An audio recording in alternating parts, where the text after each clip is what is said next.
Saya Naila Fadia Basir. Di pembelajaran kali ini kami akan menjelaskan tentang materi sengketa batas wilayah antara Indonesia dan Malaysia. Dikenal sebagai negara kepulauan, Indonesia memiliki sekitar 17.500 pulau dengan luas 2/3 wilayahnya adalah lautan.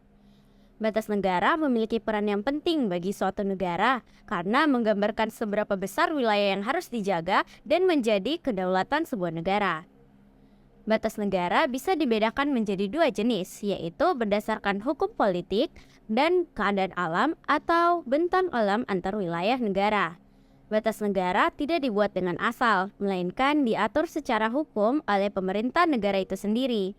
Salah satu kasus yang berkaitan akan pentingnya batas wilayah negara adalah sengketa batas wilayah negara antara Indonesia dan Malaysia. Sengketa wilayah yaitu perselisihan atau ketidaksepakatan atas pemilikan atau kendali atas daerah di antara dua atau lebih negara. Sengketa batas wilayah seringkali muncul diawali oleh perbedaan pandangan antar negara yang berkaitan dengan garis pembatas teritorial masing-masing negara. Sengketa batas wilayah antara Indonesia dan Malaysia telah berlangsung lama. Meski demikian, kedua negara ini seringkali menyelesaikan permasalahan ini dengan cara berdamai. Salah satu kasus sengketa batas wilayah antara Indonesia dan Malaysia yaitu sengketa Blok Ambalat. Saya Naila Aurelia Aksan. Selanjutnya, saya akan membahas tentang konflik wilayah Blok Ambalat yang terjadi di Indonesia dan Malaysia. Blok Ambalat. Blok Ambalat terletak di Laut Sulawesi atau Selat Makassar. Wilayah ini diperkirakan mengandung kandungan minyak dan gas yang dapat dimanfaatkan hingga 30 tahun ke depan.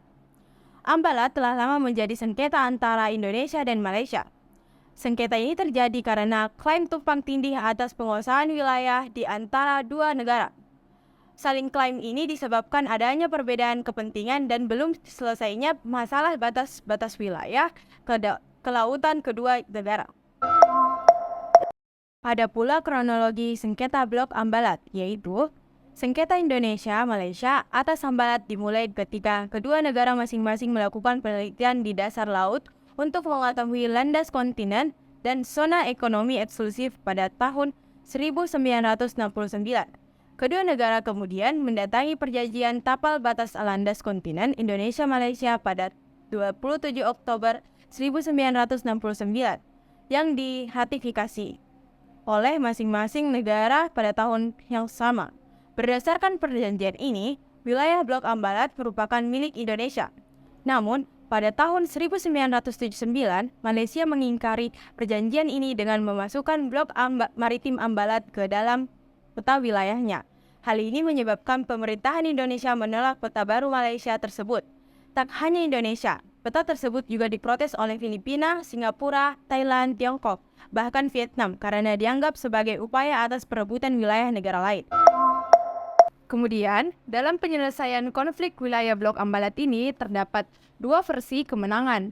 Perkenalkan, saya Tifa Mutiamri akan membahas tentang versi sengketa wilayah Ambalat yang dimenangkan oleh Indonesia. Aksi sepihak Malaysia ini diikuti dengan penangkapan nelayan Indonesia pada wilayah-wilayah yang telah diklaim.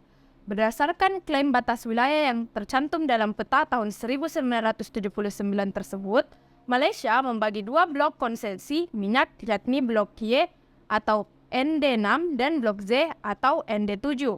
Adapun Blok Y yang merupakan wilayah tumpang tindih konsesi minyak yang diklaim Indonesia. Sementara Blok Z adalah blok yang tumpang tindih dengan wilayah yang diklaim Sing. Pada 16 Februari 2005, Malaysia memberikan konsesi minyak di kedua blok tersebut kepada perusahaan minyak milik Inggris dan Belanda. Kapal-kapal patroli Malaysia pun diketahui berulang kali melintasi batas wilayah Indonesia dengan alasan area tersebut merupakan bagian dari wilayah Malaysia. Klaim sepihak dan beragam tindakan provokasi ini berdampak pada peningkatan eskalasi hubungan kedua negara. Akhirnya, pada tahun 2009, pemimpin kedua negara, yakni Presiden Susilo Bambang Yudhoyono dan Perdana Menteri Malaysia, Abdullah Ahmad Badawi, mengambil langkah politik untuk meredakan ketegangan akibat Ambalat. Masing-masing pihak menjelaskan landasan hukum klaim atas Ambalat.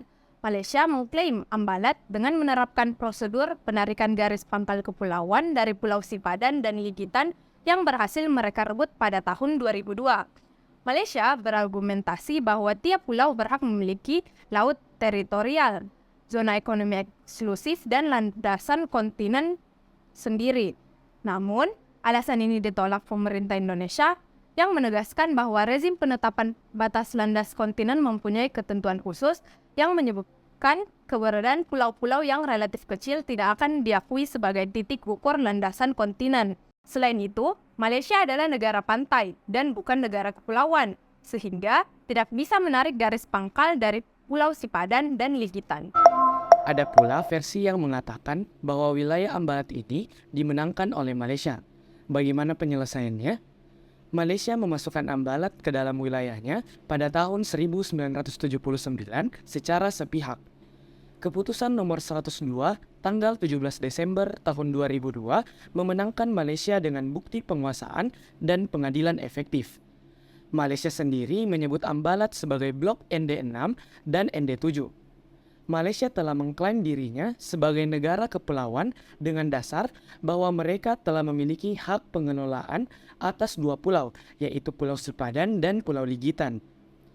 Meskipun Indonesia berkali-kali melakukan protes kepada Malaysia hingga membawa kasus ini ke ranah ICJ, namun berdasarkan keputusan akhir ICJ nomor 102 tahun 2002, ICJ menyatakan bahwa Sipadan dan Ligitan menjadi wilayah Malaysia pada tahun 2002.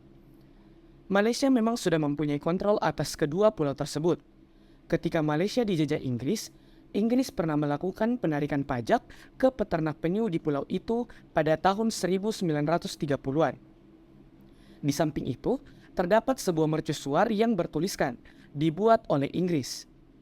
Karena adanya kepemilikan atas kedua pulau tersebut, Malaysia pun menjadikannya sebagai zona ekonomi eksklusif atau ZEE, agar batas wilayah mereka diukur mulai dari pulau tersebut.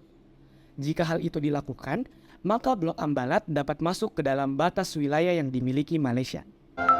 Lalu, blok Ambalat merupakan masalah lama dan seringkali menimbulkan ketegangan dan menghambat hubungan Indonesia-Malaysia.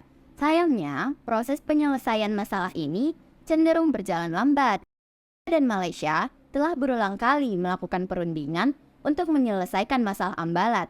Akan tetapi, hingga kini belum ada kejelasan mengenai penyelesaian sengketa tersebut. Klaim Malaysia terhadap blok Ambalat bertentangan dengan Konvensi Hukum Laut atau UNCLOS tahun 1982 yang sama-sama diratifikasi oleh Indonesia dan Malaysia, di mana dalam pasal UNCLOS dikatakan bahwa kepemilikan wilayah Indonesia berkonsep negara kepulauan, di mana garis pangkal penentuan wilayah harus ditarik dari wilayah kepulauan terluar. Sementara Malaysia yang merupakan negara pantai biasa hanya boleh memakai garis pangkal biasa atau garis pangkal lurus untuk menentukan batas wilayahnya.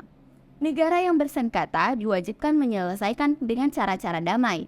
Jika cara tersebut tidak berhasil mencapai persetujuan, maka negara-negara terkait harus mengajukan sebagian sengketa kepada prosedur wajib.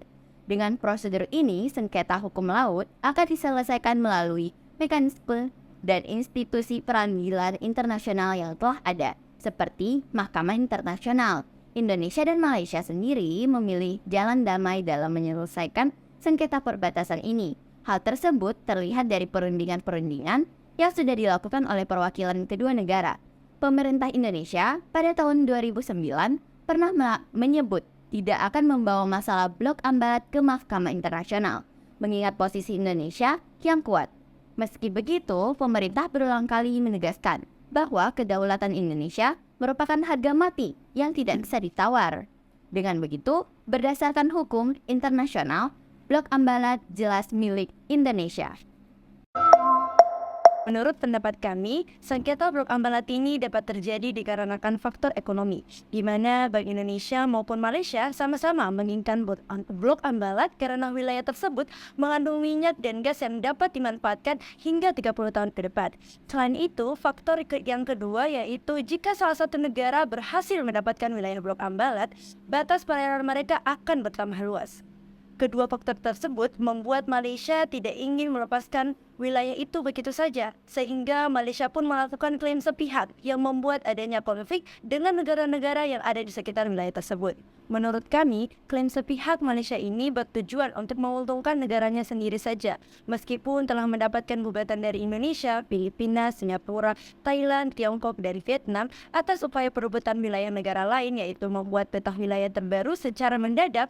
Malaysia tetap mengklaim dan memasukkan ambalat ke dalam wilayahnya. Hal ini pun tidak dibiarkan oleh Indonesia begitu saja dan melakukan gugatan kembali menggunakan konversi hukum laut internasional yang dikenal dengan UNCLOS, United Nations Convention on the Law of the Sea.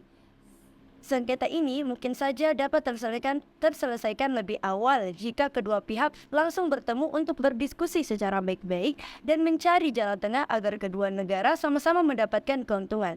Dari kejadian ini, kami dapat mengambil sebuah pelajaran bahwa untuk melakukan suatu tindakan, kita harus memikirkan dampaknya bagi orang lain terlebih dahulu. Selain itu, kita harus mementingkan kepentingan bersama di atas kepentingan pribadi.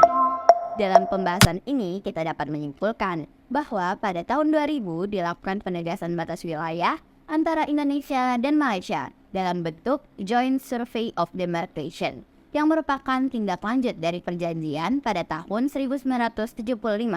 Namun demikian, perjanjian damai antara Indonesia dan Malaysia dalam kasus sengketa batas wilayah ini sebenarnya memiliki akar sejarah yang melibatkan negara lain sejak masa kolonialisme. Iuti possidetis juris adalah suatu negara yang baru dapat mewarisi kekayaan dan wilayah negara penguasa sebelumnya. Dari pengertian ini dapat dipahami bahwa Indonesia mewarisi wilayah Belanda, sedangkan Malaysia mewarisi wilayah Inggris. Hal ini lumrah dan menjadi kebiasaan yang diakui secara internasional dan diterapkan di banyak negara bekas jajahan. Dari dua versi yang telah kami sampaikan, bagaimana pendapat kalian? Siapakah yang berhak untuk mendapatkan wilayah blok ambalat?